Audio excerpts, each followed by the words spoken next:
ملكية حلى آدمي خلفة ملكية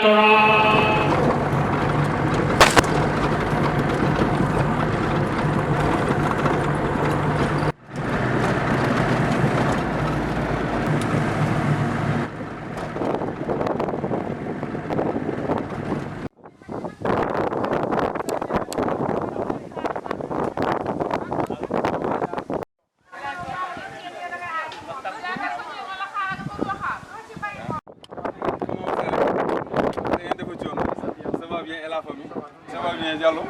na ngeen def waay ça va bien ça va et la famille yaa Thiénaba ça va bien bien merci ça va bien. kon ànd nañu ak monsieur Bathie Ciss nekk responsable AFP régional waaye nekk premier adjoint au maire de Thiénaba nekk secrétaire général ACPEX au ministère du commerce waaye monsieur Bathie Ciss ànd na ak responsable des femmes soxna Roqee Kanji ak Aliou Kara mi nga xamee ni macha allah ñoom ñoo ànd ci liggéey bi ak délégation bu am solo waaye tey bu ñu nee politique xaj na politique taxu koo jóg waaye dëkk ci gox bi war a jàppale gox bi moom moo ko tax a jóg mu ñëw fii nag ci école bii di école Kër Ibra Fall mu indi fi ay don yoo xam ni du ma ko tudd moom moo koy tudd bu yëkkatee kàddu fekk nañ fi nag directeur muy direction école bi macha allah ñoom tamit ñu teeru ko teeru bu am solo waaye waa dëkk bi fekk nañ fi suñu nijaay muy nekk responsable moom tamit ñëw toog teeru ko lépp rek di wane ni mbir mi ñoom seen xol sedd na ba pare kon monsieur Bathie Ciss la ñuy jox moom mooy wax lan moo tax mu jóg ak lan moo ko motiver ba mu ñëw fii ci école Kër Ibra Fall. ñu ngi leen di nuyu ñi ñu bokkal jataay bi ñëpp di leen jaajëfal waa Kër Ibra Fall ci dalal gi nga xam te ne dalal nañ ñu ko ñu ñëwoon fi tey nag ci école primaire bu Kër Ibra Fall pour saytu leen nemmeeku leen waxtaan ak ñoom ci li nga xamante ni mooy jamono mooy actualité jamono muy feebar bii di coronavirus indi woon fii ay dons yu mel ni ay masque ak ay gel hydroalcoolique pour que nit ñi di bu ko mën ko jëfandikoo suñu kontaante gën a yokk nag biñ fi fekkee ki nga xamante ni mooy président association des parents d'élèves muy Baye Ndiaga Guèye di suñu wóllëre waajur ñu fekk ko fi mu nekk beneen mbégte ci ñun di wax ni rek lii ñu def nii ñaari objectif la am dinañ ci ñëwaat mooy benn bi fàttali nit ñi ni feebar bi jógagu fi comme feebar bi jógagu fi nag ñu wut ay jumtuwaay yoo xamante ne dañ ci dimbali nit ñi pour que ñu mën a gën a fàggandiku beneen bi aussi wax ñi nga xamante ni ñoom ñoo nekk ci école yi nekk ci commune Thiénaba te nekkuñu ci dëkk yu mag yi très souvent ñu leen di fàtte ci yu bari wax leen ni suñu xel ñu ngi ci ñoom ñu ngi leen di bàyyi xel ñu ngi leen di massawu ñu ngi leen di féliciter ci liggéey bi nga xam te ne def nañ ko parce que ñi nekk ci école primaire yi yor élèves yi yu ndaw yi ñoom ñooy tabax ñoom ñooy def fondement yi nga xam te ni ñoom ñoo nekk dem lycée bu ñu jógee lycée ñoom bu ñu jógee fii ñooy dem collège jógee collège dem lycée dem université ba war a yi féetewoo réew mi ëllëg kon ñi nga xamante ni ñoom ñoo nekk ci ndorteel li war na saa su ne ñu leen di nemmeeku di waxtaan ak ñoom di leen encourager parce que ñu ngi ñuy defal loo xamante ni mënuñu ko ndax ñi fi nekk ñëpp suñu njaboot lañ ndax ñi nekk ci commune bi yëpp kenn ku nekk ci commune ba nga xamante ni yàlla mën na la dara sa njaboot la nga war leen di nemmeeku war a dellu ci ñoom kon loolu moo nekkoon tànk yi ñu ngi leen di sant ci accueil bi di leen remercier di leen féliciter di leen encourager parce que jàngaleen neexul contexte bi aussi yokk ci gën a naqari kon lépp lu leen defar rek maanaam cof la as la ci àppaan kon ñu ngi leen di encourager indil leen fii ay jumtuwaay yoo xam mën nañu ko utiliser mais aussi déglu leen pour que fépp foo xam te ne mën nañ leen fa taxaw incha allah ñu def suñu kéem kattan ba taxaw leen fa léegi nag ñun mënuñu lépp mais am na loo xam te ni mën nañ ko bu dee taxawaay bu dee wax bu dee jëf ñu jéem ko def ak ñoom pour que lépp loo xamante ni seen condition d'existence et de travail la fii ci localité yi ñu vraiment ñu mën ko améliorer aussi élèves yi aussi ñu mën leen di jàppale aussi di leen joxe ay exemple yoo xamante ni dañ ci mën a roy pour ëllëg kenn ku nekk am loo xamante ni da nga ko def muy viatique kon loolu moo nekkoon wax ji di leen sant di leen gërëm encore une fois merci. nuyu la yow Bathie Ciss responsable AFP nuyu soxna Roqeya ak monsieur Diallo ak délégation bi ngeen àndal nuyu sëñ Abdou Mbacké mi nga xam ne sax moom moo ma informé woon que yéen di ngeen ñëw fii donc ñu ngi leen di jox suñu nuyoo leen jox nuyoo dëkk bi Kër Ibra Fall 2 di leen jox nuyoo ñépp ñi nga xam ne ñoo seq école bi moo xam waajuru ndongo yi la APE bi ak comité de gestion de l'école normalement même la présidente du comité de gestion Amsatou Cissé xam naa xam ngeen ko moom xam na leen elle devait être là mais dafa am empêchement mais en principe elle devait être là donc ci tur ñoo ñëpp ñu ngi leen di nuyu di leen gërëm di kontaan ci ñëw bi parce que dama ni en fait ñëw ngeen heure bi ngeen war a ñëw parce que ku ne xam na ni comme ni nga ko waxee Covid bi moom moo lëmbe àdduna bi lëmbe Sénégal lëmbe école yi donc foo toll nit ñi ñu ngi wut ay ndimbal jëmale ko ci askan wi mais man pour man dama foog ne ñi ñu war a gën a dimbali mooy école yi li tax mooy ni bërëb boo xam ne yow mën nga fa wàññi lu mat ay ñetti téeméeri xale yoo xam ne ku ci ne da ngay jóge ci sa famille am papa am yaay am nijaay ñooñu defe naa ne ñoom ñooy la cible prioritaire bon nit ñi nag ñu ngi seet fu leen neex ñu di fa dem donc ñëw bi loolu moo ma ci gën a kontaan loo parce que bu ñu waxantee dëgg rek je sais que état bi mi ngi def li mu mën bon yeneen autorité ñu ngi def lu ñu mën mais depuis Covid bi bu mu amee ba léegi c'est la première fois que suñu école recevoir ay nit ñu ñëw ñu ne dañuy jàppale école bi pour ci ndimbal yoo xam ne dañu koy jox pour ñu xeex feebar donc loolu moom lu ma leen mën a seedeel la wax ne yéen c'est la première fois yéen a ko def donc loolu moom ma kontaan ci lool mu bég ci lool moo tax sax ma yaatale ko nii mënoon naa ko gën a simplifier mais dama indi chef de village mu ñëw nekk sama témoin su ma équipe pédagogique ñoo nekk nii ñaar ñi nga gis ne madame Mbacké moom moo yor secteur environnement bi ak madame Samb mi ko ciy jàppale bon am na ñeneen ñu fi newul parce que dañoo am ay empêchement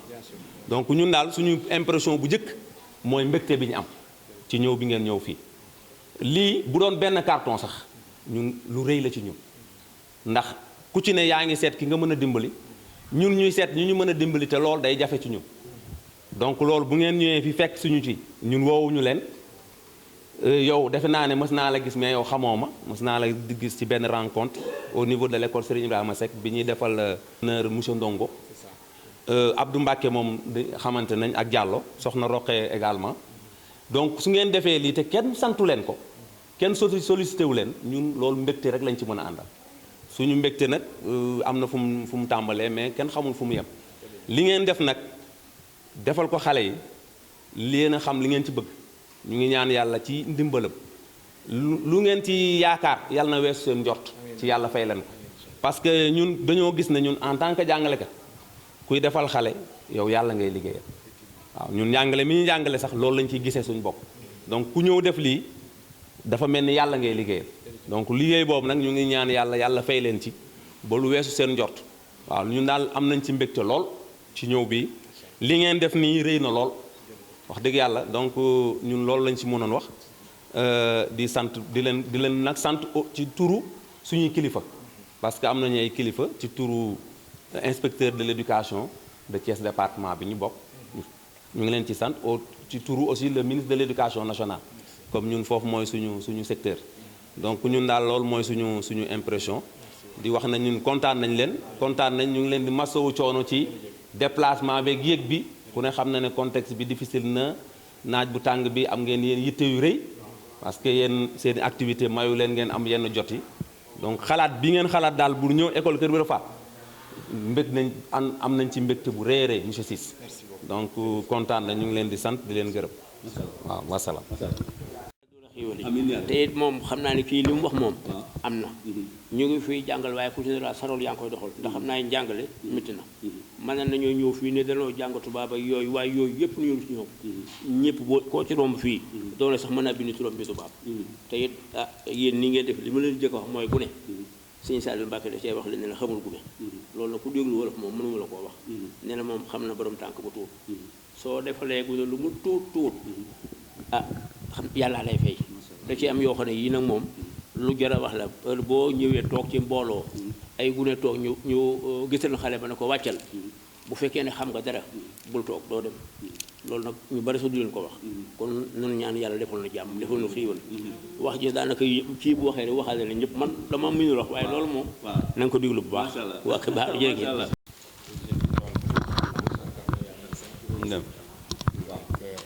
une centaine de masques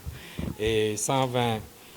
bouteilles de 500 millilitres de gel hydroalcoolique. Donc dans chaque carton, il y en a 25. Donc ça fait 125. Donc voilà, merci monsieur le directeur et tous nos encouragements. Merci. Donc ñëw leen ngeen def impression yi la ñuy laaj directement rek ci ginnaaw bi nga xamee ni monsieur Badj directeur joxañ na joxañ boobu mu nekk am njàngale. waaw dafay wane ni je pense que comme paradigme bi nga xamante ni moom moo nekk Sénégal te jàngalekat yi ñoom ñu jël ko approprié wu ko mooy c'est que c'est l'apprenant qui est au cœur du système. Donc loolu la directeur wane léegi de façon très pratique maanaam kiy jàng tout tourne autour de kiy jàng c'est l'apprenant qui est l'élément central. ak ay masques comme jàppale leen ci li nga xam ne mooy mbas mi monsieur Badj yaakaar naa ni mën nañu def remise bi ak directeur élèves yi ñu ngi toog macha allah waa école lu Ndiané ci la ñu nekk kon monsieur Badj Ciss mu ngi noonu def remise. donc voilà comme ñu fi jamono toll. donc ñun xalaat nañ ni comme feebar jóge gu fi. war nañu continuer di jàppale nit ñi population bi ci ni ñuy moytoo feebar bi. mais leneen li ci tegu mooy yéen ñi nga xam te ni yéen a nekk ci école yi nekk commune Thiénaba. surtout yi nekku leen ci école yu mag yi nekk ci dëkk yu mag yi. souvent mën nañ leen di fàtte. mën nañ leen di bañ a boole ci programme yu bari loolu moo taxoon ñu ne jaadu na yell na bu ñu amee lu ñuy yëkkat di ko joxe ci école yi ñu njëkk ci yéen. pour gën leen a mën a dimbali xam nañ ni conditions yi ngeen nekkee yenn saa yi mën naa xaw a sant mbay. yenn saa yi mën nay bañ a nekk comme ni ñu ko bëggee. mais ñu jàppale leen te di leen bàyyi xel di leen may nopp. pour won leen ni aussi li ngeen def ñun ngeen koy defal. parce que ñun fi lañ dëkk fi lañ juddoo fi lañ yaroo fi lañ màggee. ku ci mën dara fi nga dëkk moom moo tax nga mën dara parce que fa lañ la jàngalee fa lañ la tàggatee fa lañ la sampalee say tànk ba nga mën a dem au collège dem au lycée dem à l'université pour mën a am dara. donc ñun suñu responsabilité suñu devoir mooy delluwaat ci ñooñu delluwaat ci ña fa nekkoon delluwaat ci ña fa nekk léegi pour won leen ni li ngeen di def ñun ngeen koy defal et bàyyi nañ leen xel ñu ngi leen di encourager di leen ci féliciter. jamono nag xat na xëy na mënuñoo matale lépp mais lu ci nekk rek ñu jéem ci dara pour que yéen au moins seen xel dal et puis ngeen xam ni yéen ñi nga xam te ni yéen a fi ñëw di jàngale ngeen xam ni population bi ngeen di fekk ñu ngi leen di bàyyi xel à tous les niveaux qu'elle puisse être ñoom ñu ngi leen di bàyyi xel kon vraiment ñu ngi leen di féliciter di leen di massawu di leen di ñaanal li ngeen nekk yàlla na barkeel xale yi nga xam te ni ñoo fi nekk ci école bi aussi di leen ñaanal ñoom tamit ñu dem ba nekk ay cadres supérieurs de la République pour mën a dellu siwaat ci seen fi ñu dëkk mën a indi fa la nga xam te ni moom la ñu jëlee ci xam-xam moom la ñu jëlee ci wërsëg pour que ñu mën a am un développement endogène parce que dañuy wax souvent ni développement du un mot vide mais kenn ku nekk fa nga nekk boo fexee ba lépp loo xamante ni war na faa am la ca bari am fa bu boobaa buñ ko boolee ñun ñëpp dañuy ci la ñuy am développement kon bu ñu bañ a xeeb lenn lépp lu ñu mën a indi rek ñu indi ko mais aussi di leen bàyyi xel xam ni école yi aussi jàngale mi métti na contexte bi jafe na école yi bari nañu ay problème mais duñu xaar autorité rek def ci ñun kenn ku nekk fa nga féete la nga mën a indi ci école yi ñu jéem a def suñu kéem kattan ba indi ko loolu moo nekkoon suñu ay tànk et di leen fàttali ni ñun on est à votre écoute xëy na du ñu mën lépp mais mën nañu wax mën nañu jox mën nañu lobbying mën nañu ubbi ay buntu et leneen loo xam te ni mën nañ ko indi it incha allah bu soobee yàlla on est disposé à vous accompagner dans votre mission merci beaucoup. Donc li ñu indi fii tey mooy c'est 5 cartons de gel de 25 pièces chacune de 500 millilitres. Donc mu nekk 125 cartons de gel ak 100 masques yoo xamante ni pour waa école bi la. Donc vraiment di wax ni xeeb nañ ko mais aussi comme li ñu wax rek nañu commencé incha allah yàlla mën nañu indil yeneen ouverture ba yeneen yoo xamante ni opportunité am nañ ko incha allah ñu indil leen ko jërë ngeen jëf merci beaucoup. waaw asalaamaaleykum. xam naa comme ni ñu koy waxee rek du ñu def lu dul saluer initiative yi nga xamante ni doomi gox bi ñoom ñoo koy jël loolu la tubaab di tuddee retour à la source wax bu fekkee école de la formé nga jàng ba yàlla def nga am say lijaasa école ba la formé da nga faa war a ñëwaat je ne parle pas exclusivement de l'école de Ndiané mais bépp école boo xamante ni ci Thiénaba la soqeekoo parce que pour rappel école Ndiané defe naa ni bokk na ci ñetti écoles yi njëkk a taxaw ci Thiénaba ñetti écoles yi donc ay seewaxay yëpp les écoles yu bees la waaye boo xoolee école bi di nga xam naa mooy école bi ci gën a màgget ci gën a màgget moo ci waroon a gën a bees waaye moo ci gën a màgget booy wax màgget nag ci ni nga xam te ne noonu la école bi mel la amul clôture amul dara te boo duggee ci classe yi sax moom daanaka moom tabarkalla ay douche sax amuñu ko te yii nag ñun am na fu ñu ko doon xaaree ndax ku ne xam na ni l'éducation c'est une compétence transférée te am na loo xamante ni li ñuy tuddee fonds de dotation de l'État bi état bi di jox collectivités locales yi am na ci loo xamante ni amul détournement ala kulli xaal dafa war a dellu ci éducation fi mu ne bu ñëpp toogoon ni nañu dem la nga xamante ni moom la ñu war a jox éducation ñu laaj ko dañ ñu koo war a jox waaye daf ci am yoo xamante ni daanaka boo ak bu dee actes yooyu posé sax mën naa indi yeneen i mbir mais kon bu ñu gisee ay nit jóg volontairement ni nañu jàppale école yi je crois que du ñu def lu dul saluer ko mais am na feneen fu ñu ko doon gën a xaar te école Ndiané dama naan bokk na ci école yi ñuy gën a fàtte ci commune de Thiénaba xaw ma nag lu waa Ndiané def nag waa commune bi waaye du dugguma sax ci ay détails mbir mais man dama léegi ma yàgg fii j'ai fait 7 ans dans cette école comme directeur mais wax dëgg yàlla depuis ba mu fi ñëwee ba léegi cette école là est traitée en parent pauvre donc bu ma gisee yéen itam ngeen jóg di jàppale waa Ndiané loolu waa dëkk bi war nañu koo xam ndax ki nga xam te ne xëy nga mu jox la nga ndékki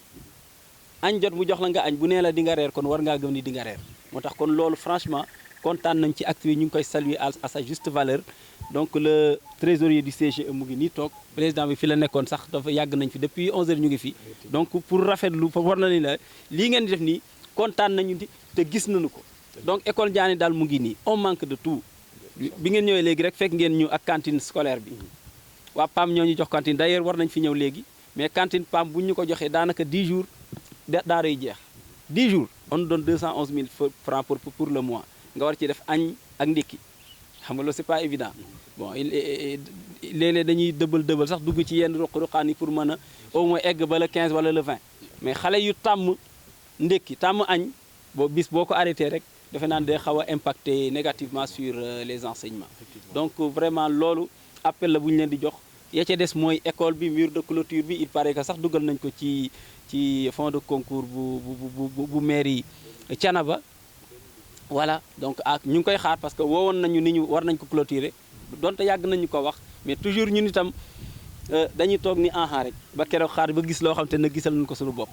franchement donc ñu ngi rafetlu seenu teewaay di ñaan yàlla nag lépp loo xamante ni yéen a ngi ko cay séntu yàlla na leen ko yàlla defal vraiment donc maa ngi koy wax ci turu waa CGE bi di ko wax ci turu sama naataango jàngalekat yi di ko wax ci turu waa dëkk bi yëpp je vous remercie. waaw feeñ na quoi waaw moom franchement moom il est exceptionnel. maanaam moom kan si la mii waaw ren la fi ñëw. waaye dafa mel ni man moo ma fi jiitu. ndax déjà bokk na ci équipe bi carrément bokk ci village bi carrément. beneen bi résultat yi mu fi commencé def gëj na fi. li may wax élèves yaa ngi nii te magum jëmm laa du ma fen te sama rakkaan la sax waaye kon du ma fen mais franchement ñëw na ak xadar boo xamante ni dama naan lii yàlla na continuer dama naan lii yàlla bu muy bees mais franchement donc loolu moom dinañ leen ko wax comme yéen a bokk Thiénaba googu ñu leen koy seedeel ci moom te teewaayam bi taxul nag voilà merci ñëw fii sax ñoo leen ñu jox leen mbir bi kaay leen ñëw leen yéen ñëpp kaay leen voilà kaay leen fii kaay leen kon noonu la dañuy demaat ci beneen école rek continuer caravane bi ànd ak monsieur Bathie Ciss. Vraiment. On est très content vraiment.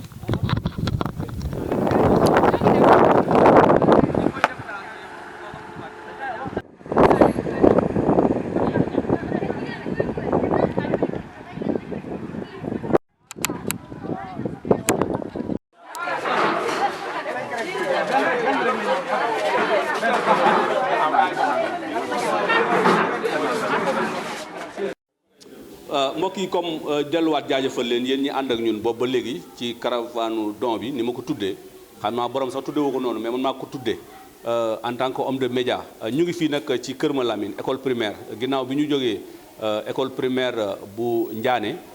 ci lañ ñëw nag wàcc si fii ci école primaire bu Kër Malamine kon monsieur Bathie Ciss da ngay ñëw rek ak directeur bi bu ko defee ñu def remise symbolique bi. jërëjëf ñu ngi di wax ni bismillahi rahmaani rahim di nuyu ñëpp kenn ku nekk ci turam ak santam di commencé di jéggalu ci naaj yi parce que dañoo amoon ñaari époque yu njëkk avant ñuy agsi fii donc ñu ngi jéggalu ci naaj yi ci ñu leen mobiliser di waxoon ne dañ fi ñëwoon tey parce que yéen ñi nga xamante ni yéen a yor suñu njaboot ci école yi surtout école primaire yi nekk ci commune bi di leen massawu coono di leen féliciter di leen encourager ci liggéey bi nga xamante ni yéen a ngi koy def parce que fii ku fi man dara ci wàllu njàngum tubaab ba nga yor ay responsabilité ci réew mi tu as commencé par le primaire ñoom ñooy fondement yi ñoom ñooy samp boo xamante ni bu dëgëree incha allah boo demee collège dina gën a dëgër nga dem lycée ba dem université ba am ay ndombo tànk kon yéen dañ leen amal jaajëf dañ leen amal njukkeel yàlla def nag ñu nekk ci année bu complexe année bu xat ñaari année yi ñu génn muy année scolaire 2019 2020 ak 2020 2021 parce que contexte bi ñu dund muy contexte mbas mi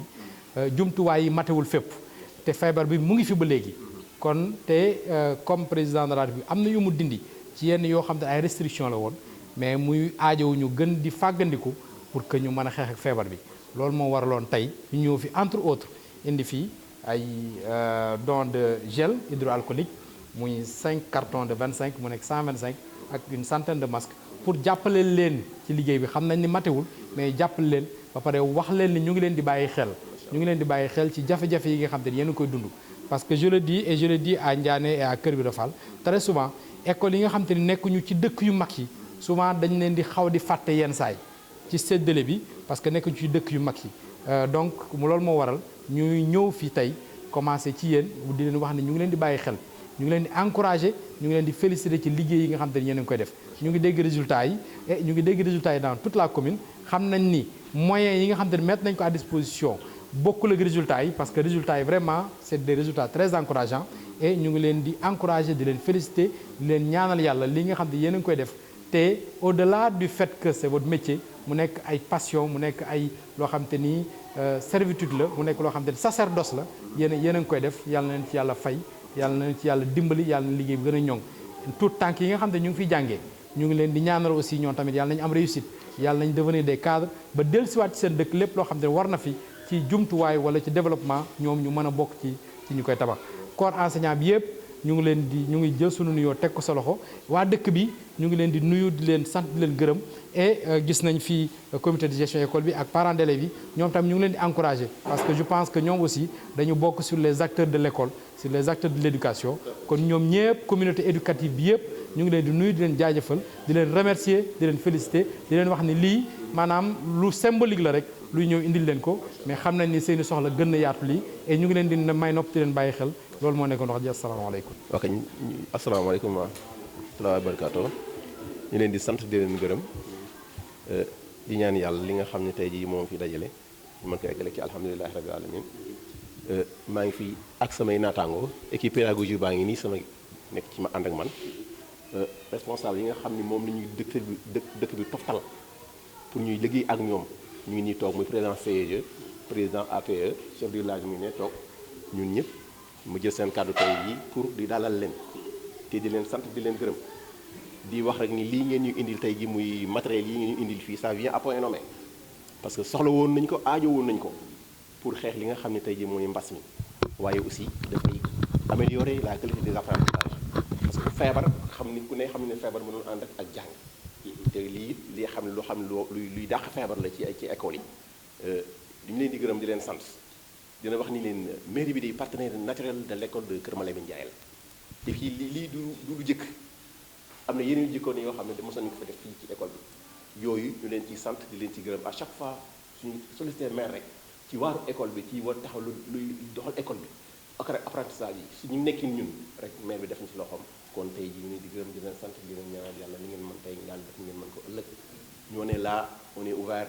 incha allah rabbi parce que dina jàpp dox bu baax a baax jàppale seen liggéey bu soobee yàlla incha allah rabbi daañu ko àggaleeg alhamdulilahi rabbi alamin loolu daal mooy ci ay kàddu yu gàtt lu ñoo xam ne ñu bëggoon nañu ko wax jotul leen jox leen ko incha allah rabbi su ko defee ngeen eggale ko ak kilifa yi kontaan nañu ci yéen ñaan yàlla mën na motal leen bu baax wax seen liggéey. jërëjëf xam naa tuuti rek jubbanti mooy monsieur Bathie Ciss adjoint au maire la waaye lii don personnel la boo xam ne moo làmb poosam toppatoo ko indi ko fii ci école yi école commune bi macha allah waaye nag lépp rek dafay delluwaat ci mairie bi comme ni nga ko waxee. mbokk yi ànd ak ñun boobu ba léegi macha allah kon lu ñuy def rek mooy bu ñu génnee ci école bi dañuy dem directement école lu Thiawaré waaw bu ko defee chef du village def ñaan. ñu mën nañ dégg dëkk bi wax dëgg yàlla kon lépp lu fay def rek jàpp naa ne mën ko defal parce que maa ko waroon def kon nag bu fekkee ne bi ñoo ngeen di taxaw lii vraiment duñ def lu sant leen jaajëfal di ñaan yàlla defal leen barke sëñ bàcc si itam xam naa xëy na gise bi bëriwul waaye dañu koy dégg ñaan yàlla na yàlla barkeel leen ñëpp sëñ Samb mi tam monsieur Samb ñu ngi koy nuyu di ko sant bu baax a baax parce que gis naan taxawaayam sonn na ci yëfi lool bu dégg bëccëg mi ngi kërti te xëy na moom na ko ci bañ a fekk ñu ngi ni nuyu ñëpp di nuyu soxna yi nga xam ñoom moom la nekkal ci école bi ñu ngi nuyu ñëpp daal parce que ku lim juum wax dëgg yàlla am na solo ñu ngi bég daal ñu ngi bég yàlla na yàlla barkeel barke yonente bi sallallahu alayhi wasallam loolu rek moo ci nekk nii la daal ñu ngi leen di ñaanal yàlla dafa leen jàmm dafa leen sutura aar leen mu mel ni koor gi ñu dugg itam ñu ngi ñaan sunu borom ñu dugg ci ak jàmm génn ci ak jàmm at yu bëree bëri barke yonente bi sallallahu alayhi wasallam yàlla na yàlla barkeel xam naa rek kon ñu def ñaan comme ni ñu koy waxee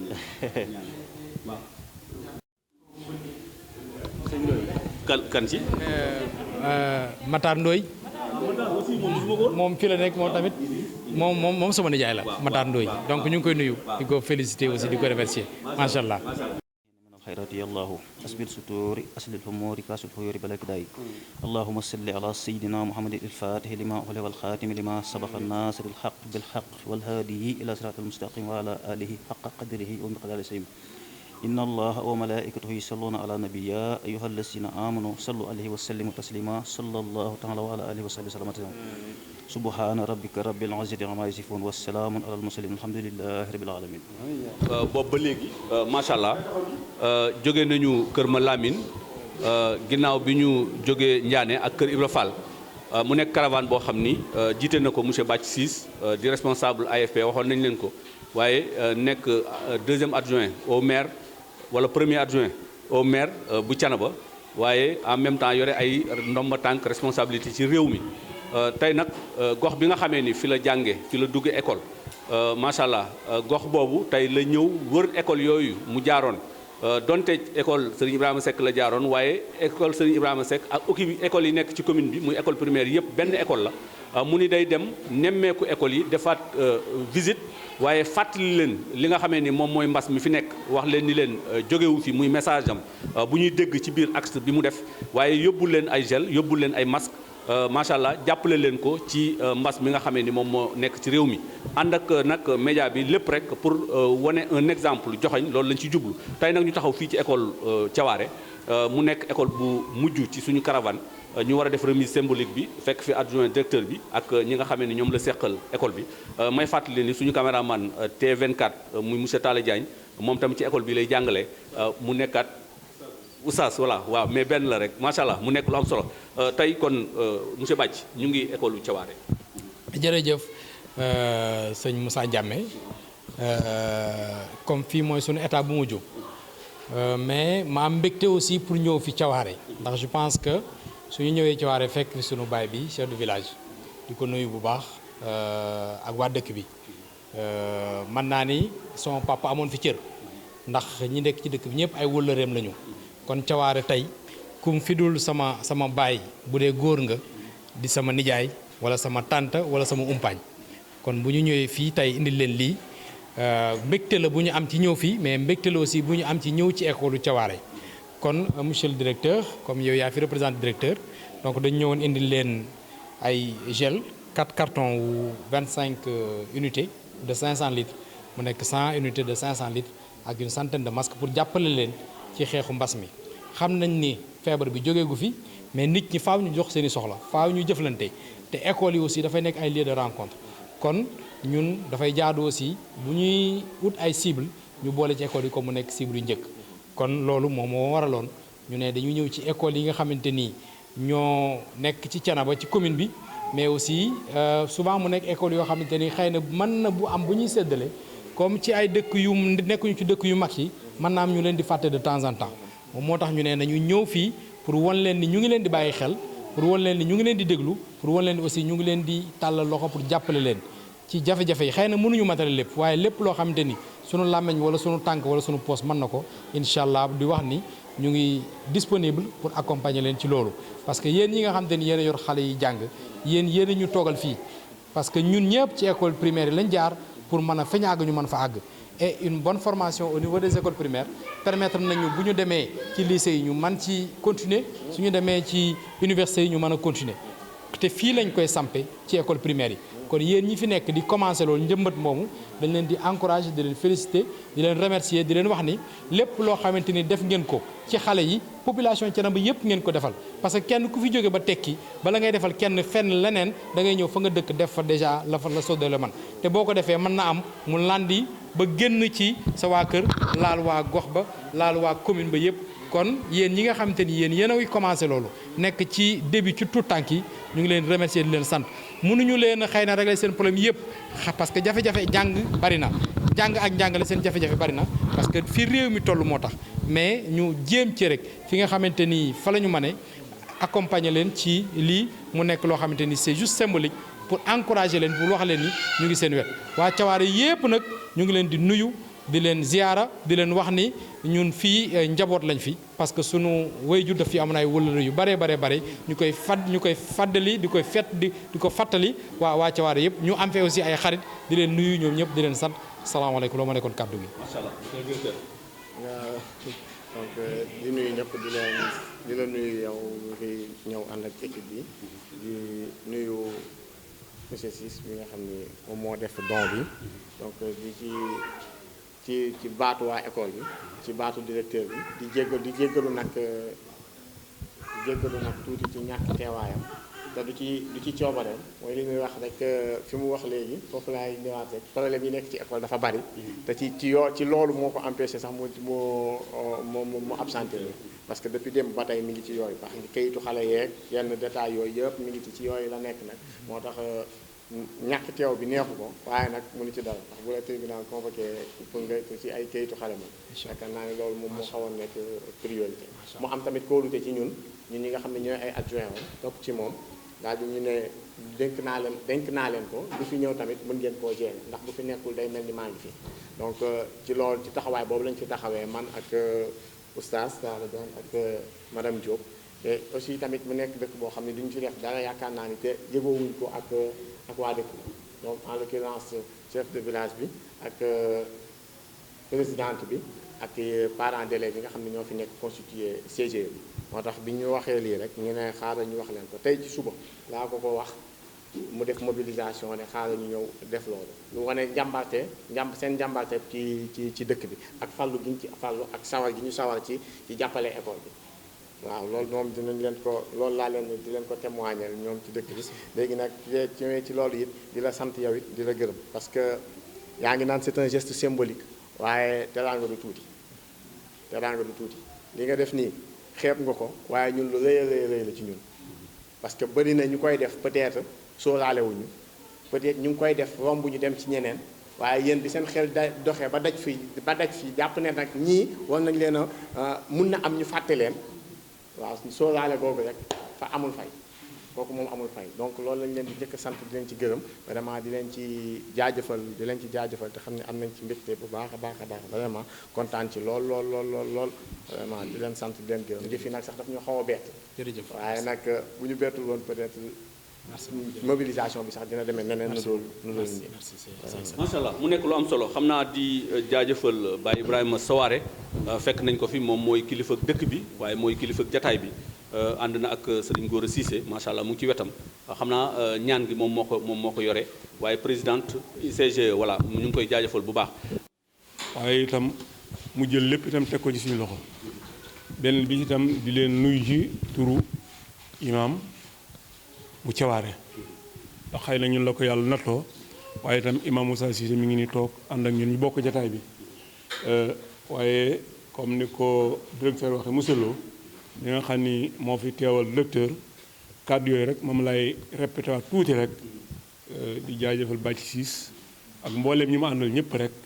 di leen sant di leen ñaanal yàlla na yàlla doon leen a jàppale yàlla na yàlla gën leen dëgëral lépp loo xam ni yéene ngeen ko wala ngeen mébbe ko muy lu baax jëme ko ci gox bi nga xam ni mooy Thiénaba ak li ko wër loolu yàlla na yàlla jàppale leen may leen kartan ba ngeen mën ko àggale ci daraje Rasulullah sallallahu alayhi wa sallam kàddu yi daal moom laa jox sëñ Moussa Ndiame te ñu lay jaajëfal kàddu yi rafet na am na solo jéegul ñëpp nag di sant itam suñu soxna yi wax dëgg yàlla ñu baax lañu waaye itam jàmbaar lañu waaye jigéen lañ ñoo xam ne jigéen ñu mën góor la ñoom tamit dañu leen ñaanal fu ñu toll yàlla gën leen a dëgëral ndax bu ñu noppaloo ginnaaw yàlla li ci ëpp ñoom ñii ñoo nu noppal ndax bu fekkante ni taxawaay bii amul kon il faut ñu sonn waaye ñu noppalu yàlla na yàlla fay leen leen def kàddu sallallahu alayhi wa sallam wante école ba ma fi ñëwee daal fekk naa fi lu bari comme lu tubaab di wax une pierre deux coups comme am nañu occasion ñu waxaale ci suñu quelques doléances daal di rafetlu nag lii ngeen fi indi dinañ wan ni lii daal lu neex suñu xol la am nañ ci mbégte lool di wax ni école bi nag ni ma ko fekkee fekk naa ñu defar fii ñaari classe benn ONG may leen ko ñuy wax Bildon mais gis naa ni école bi daal soxla na vraiment mur de clôture waxoon nañ ko fii ci Thiénaba benn interview bu ñu fi amoon kon occasion bi présenté waat na ñu gis monsieur le maire kon ñu profité wu pour demander ko monsieur le maire mu may ñu mur de clôture ci école bi asalaam loolu rek laa doon wax. macha allah. di nuyu waa rajo bi tamit di nuyu président Bathie Cissé ñoo ngi koy nuyu tamit di leen jaajëfal di nuyu waa dëkk bi imam ak ñëpp ñu fi toog soxna Roqee maa ngi leen nuyu ak jigéen ñi nga xam ne sooba léegi tamit ñu ngi fa ndax di leen xaar di rafetlu tamit jéego yi ngeen dox ba egsi fii ñu ngi koy rafetlu bu baax ndax xam nañ ne lépp monsieur le maire xam na ne gox bi goxam la ndax moo waral li tey ndax su fekkente ne nii fii la jànge Thiénaba la jànge Thiénaba ak Thiawaré benn la loolu moo tax muy wëlbatikuwaat di topp dëkk yi nga xamante ni mook Thiénaba benn lañ boole ci Thiawaré kon loolu ñu ngi koy rafetlu bu baax di ñaan yàlla nag mu sax di kontaan tamit ci ñi nga xamante ni ñoo fi nekk ci école bi muy monsieur Lo ak ñi fi nekkal ñëpp ñu ngi leen di jaajëfal ndax ñoom tamit seen liggéey rafet na ndax toppatoo nañ xale yi ni mu leen war a toppatoowee yor nañ leen ni leen war a yore seen dara daal nag manqué wul lii daal dañ ko rafetlu bu baax gis nañ tamit li ngeen xam ne moom lañ indi rafetlu nañ ko bu baax di ñaan yàlla mbas mi nga xam ne moo tax ñu indi ko fi yal na ko yàlla saafara te bàyyi ñu fi ba ci kanam ak kanam am nañ ci kontaan lool te gis nañ tamit li mu def xeebuñu ko am nañ ci yëg-yëg bu baax di ñaan yàlla yàlla na ko yàlla yóbbu moom it ca kaw ca kanam lépp loo xamante ne ni moom la fi ñàkk daal yàlla na ko yàlla remplace di gërëm imaam tamit bu baax ak toogaay bi ak ñi mu àndal dinañ jaajëfal yéen tamit wasalaam ولا حول ولا قوة إلا بالله العلي العظيم بسم الله الرحمن الرحيم الحمد لله رب العالمين الرحمن الرحيم مالك يوم الدين إياك نعبد وإياك نستعين اهدنا صراط المستقيم صراط الذين أنعمت عليهم غير المغضوب عليهم ولا الضالين اللهم صل على سيدنا محمد الفاتح لما أغلق والخاتم لما سبق ناصر الحق بالحق والهادي إلى صراطك المستقيم وعلى آله حق قدره مقدار الحسيم صلي صلاة تنجينا بها من جميع الأهوال ولها تقضي لنا بها جميع الحاجات وتطهرنا بها من جميع السيئات وترفعنا بها عند الدرجات وتبلغنا بها الخيرات من جميع الخيرات في الحياة بعد الممات سبحان ربك رب العزة عما يصفون وسلام على المرسلين والحمد لله رب العالمين لا يفرط القريب صلى آدمي خلافة ملكية